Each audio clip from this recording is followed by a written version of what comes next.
Tetapi iman yang sejati adalah iman apa? Yang terus berpegang pada Kristus.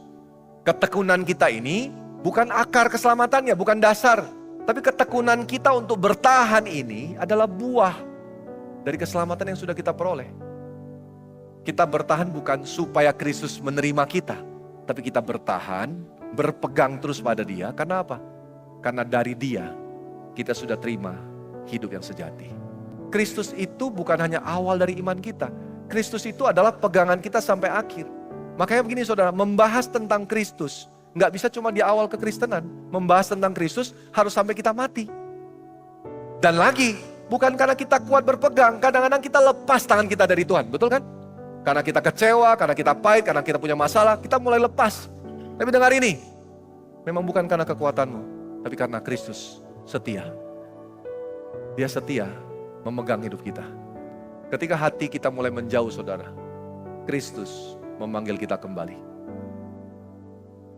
Ketika dosa menipu kita, Kristus menyatakan kebenaran. Ketika hati kita keras, Kristus sanggup melembutkan hati kita yang keras. Ketika kita lemah, Kristus menguatkan kita. Ketika kita jatuh, Kristus memanggil kita untuk bertobat. Ketika kita merasa tidak layak, Kristus menunjukkan salibnya, saudara. Di salib itu, saudara, kita bisa lihat betapa seriusnya dosa. Loh, dari mana taunya? Dosa begitu serius sampai anak Allah harus mati untuk tebus kita.